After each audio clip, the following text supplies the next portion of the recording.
बबरिक का वध तथा उसके पूर्व जन्म के वृत्तांत का वर्णन और ग्रंथ का अवसार।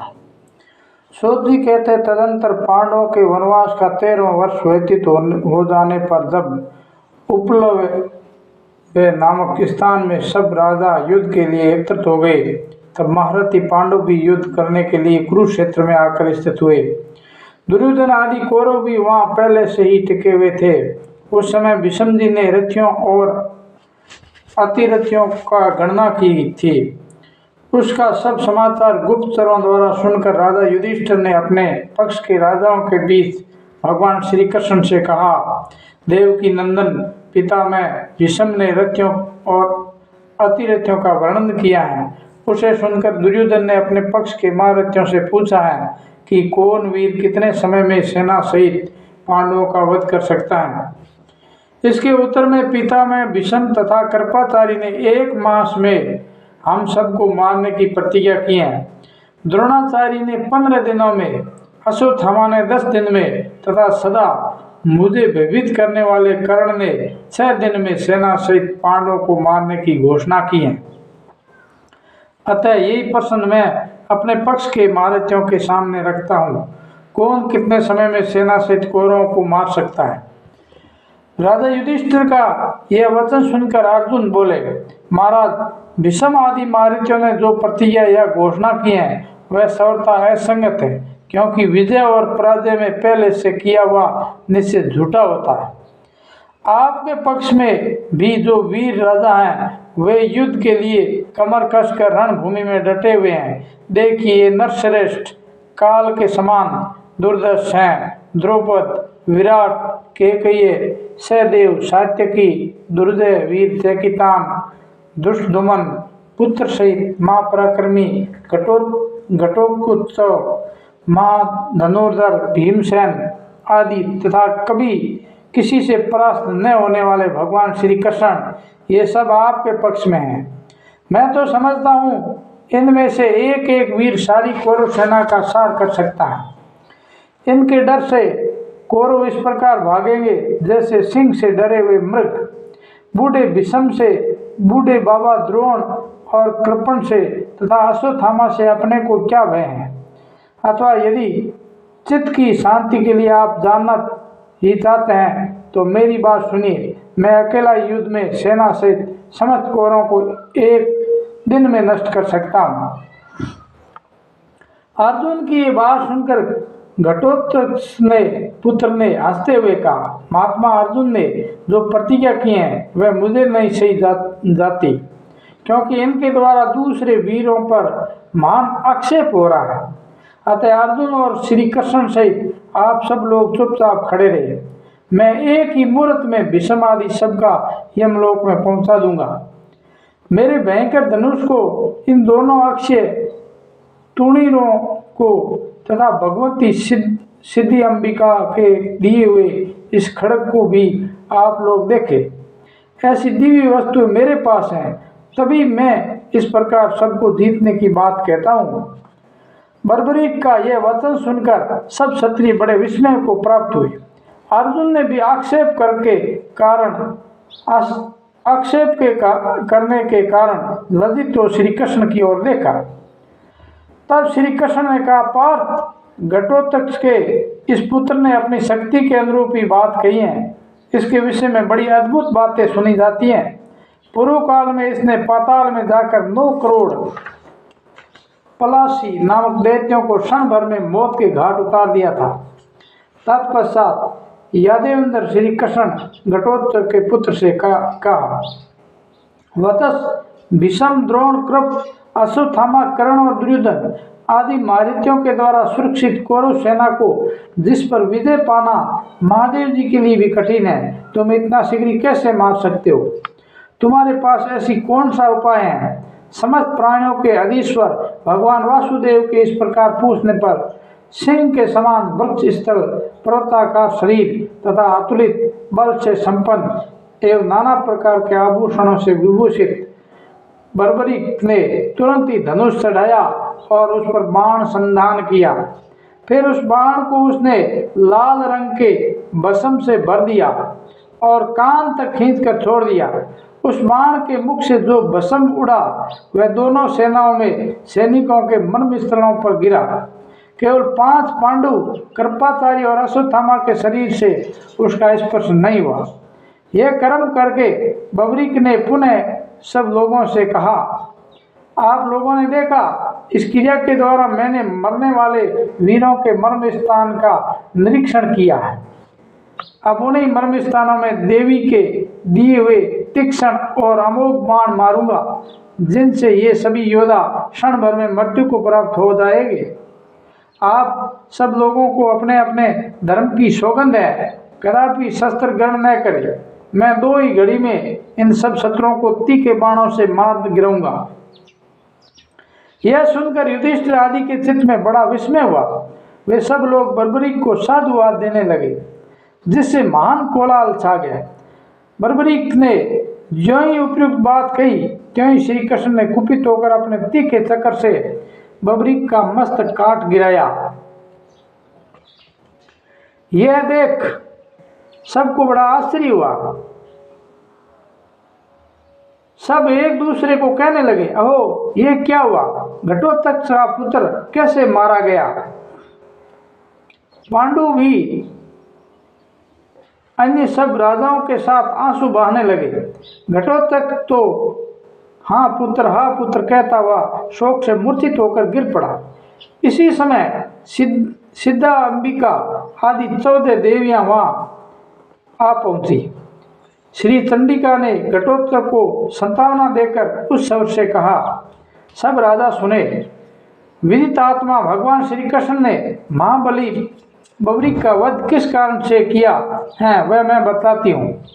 पूर्व काल की बात है, मेरू पर्वत के शिखर पर सब देवता एकत्रित हुए थे। उस समय बाढ़ से पीड़ित हुई ये पृथ्वी वहां गई और सब देवताओं से बोली, आप लोग मेरा भार उतारे। तब ब्रह्मा जी ने भगवान विष्णु से कहा, भगवान आप मेरी प्रार्थना सुने, आप ही पृथ्वी का भार उतारे। इस कार्य में देवता आपका अनुसरण करेंगे। तब भगवान विष्णु ने तथास्तु कहकर ब्रह्मा जी की प्रार्थना स्वीकार कर ली। इसी समय सूर्यवर्ता नामक यक्षराज ने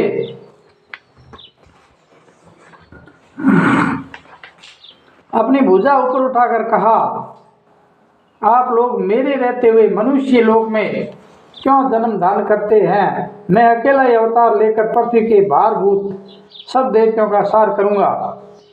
सूर्यवर्ता के ऐसा कहने पर ब्रह्मा जी कुपित होकर बोले, दुर्मते, पृथ्वी का ये महान भार समस्त देवताओं के लिए भी दुष्ट है। उसे तू मोहवश केवल अपने ही द्वारा साध्य बतलाता है। मूर्ख, पृथ्वी का भार उतारने के समय जब युद्ध का आरंभ होगा, उस समय श्री कृष्ण हाथ से तेरा शरीर का नाश होगा, इसमें संशय नहीं है। ब्रह्मा जी के द्वारा ऐसा श्राप प्राप्त होने पर सूर्यवर्ता ने भगवान विष्णु से यह याचना की, भगवान यदि इस प्रकार मेरे शरीर का नाश होने वाला है तो मैं एक प्रार्थना करता हूँ, जन्म से ही मुझे ऐसी बुद्धि दीजिए जो सब अर्थों को सिद्धि कराने वाली हो। यह सुनकर भगवान विष्णु ने देव स्वभाव में कहा, ऐसा ही होगा। देवियां तुम्हारे मस्तक की पूजा करेगी, तुम पूज्य हो जाओगे। भगवान के ऐसा कहने पर सूर्यवर्ता तथा आप सब देवता भी इस पृथ्वी पर अवतीर्ण हुए। सूर्यवर्ता ही ये घटोत्कच का पुत्र था जो मारा गया। अतः समस्त राजाओं को श्री कृष्ण में दोष नहीं देखना चाहिए। तो श्री भगवान बोले, राजाओं, देवी ने जो कुछ कहा है वह निसंदेह वैसा ही है। मैंने देव समाज में सूर्यवर्ता को जो वर दिया था उसका स्मरण करके ही गुप्त क्षेत्र में देवी की आराधना के लिए मैंने इसे नियुक्त कर दिया था। राजाओं से ऐसा कहकर भगवान श्री कृष्ण फिर चंडिका से बोले, देवी ये भगत का मस्तक है, इसे अमृत से सींचो और रव के सिर की भांति अजर अमर बना दो। तो देवी ने वैसा ही किया। जीवित होने पर उस मस्तक ने भगवान श्री कृष्ण को प्रणाम किया और कहा, मैं युद्ध देखना चाहता हूँ, इसके लिए मुझे अनुमति मिले। तब भगवान श्री कृष्ण ने मेघ के समान गंभीर वाणी में कहा, बतस, जब तक ये पृथ्वी, नक्षत्र, चंद्रमा तथा सूर्य रहेंगे तब तक तुम सब लोगों के द्वारा पूजनीय होगे। अब तुम इस पर्वत शिखर पर चढ़कर वहां रहो, वहीं से होने वाले युद्ध को देखना। भगवान वासुदेव के ऐसा कहने पर समस्त देवियां आकाश में जाकर अंतर्ध्यान हो गई। बबरीक का मस्तक पर्वत के शिखर पर स्थित हो गया। उसका शरीर जमीन पर था। उसका यथाविधि संस्कार कर दिया गया। मस्तक का कोई संस्कार नहीं हुआ। तत्पश्चात कौरव और पांडवों की सेना में भयानक संग्राम छिड़ गया, जो लगातार 18 दिन तक चला। युद्ध में द्रोण और कर्ण आदि सब वीर मारे गए। 18 दिनों बाद निर्दयी दुर्योधन भी मारा गया। तब अपने बंधु बांधवों के बीच में धर्मराज युधिष्ठिर ने भगवान श्री गोविंद से कहा, पुरुषोत्तम, इस महान संग्राम सागर से आपने ही हम लोगों को पार उतारा है। हे नाथ, हे हरे, हे पुरुषोत्तम, आपको नमस्कार है। विषम से भीमसेन बहुत भोले थे। उन्हें धर्मराज की ये बात कुछ भारी लगी और उन्होंने तनिक असहिष्णुता के साथ युधिष्ठिर से कहा, राजन, धृतराष्ट्र के पुत्रों को मारने वाला तो ये मैं भीम ही हूँ। आप मेरा तिरस्कार करके पुरुषोत्तम पुरुषोत्तम कहकर कृष्ण की इतनी बड़ाई क्यों कर रहे हैं? दुष्टद्युम्न, अर्जुन, सात्यकी और मैं जिन लोगों में युद्ध में पराक्रम दिखाकर विजय पाई, उन्हें छोड़कर आप ऐसा क्यों कह रहे हैं? तो भीमसेन की ये अनुचित बात सुनकर अर्जुन से नहीं रहा गया। अर्जुन बोले, भाई भीमसेन जी, राम राम, आप ऐसा बिल्कुल न कहिए। आप जनार्दन श्री कृष्ण को यथार्थ जानते नहीं हैं। मेरे आपके या किसी भी अन्य वीर के द्वारा शत्रु का वध नहीं किया गया। युद्ध के समय मैं देखता था कि मेरे आगे आगे कोई एक पुरुष शत्रुओं को मारता हुआ चला करता था। मुझे पता नहीं वह कौन था। अर्जुन की बात सुनकर भीमसेन बोले, अर्जुन, तुम निश्चय बड़े प्रेम भ्रम में पड़े हो। भला युद्ध के में दूसरा कौन शत्रुओं को मारता? तथापि यदि तुम्हें विश्वास न हो तो चलो पर्वत शिखर पर स्थित पुत्र बबरीक के मस्तक से पूछ ले। उसने तो सारा युद्ध देखा ही है। इतना कहकर भीम ने वहां जाकर बबरीक से पूछा, बेटा बताओ, इस युद्ध में कौरवों को किसने मारा है? तो बबरीक ने कहा, मैंने तो शत्रुओं के साथ केवल एक पुरुष को युद्ध करते देखा है। उस पुरुष के बाईं ओर 5 मुख थे और 10 हाथ थे, जिनमें वह शूल आदि आयु धारण किए हुए था। उसके दाहिनी ओर 1 मुख और 4 भुजाएं थी, जो चक्र आदि अस्त्र शस्त्रों से सुशोभित थी। उसके बाईं ओर के मस्तक जटाओं से सुशोभित थे और दाहिनी ओर मस्तक मुकुट झलमला रहा था। उसने बाईं ओर भस्म धारण कर रखी थी तथा दाईं ओर चंदन लगा रखा था।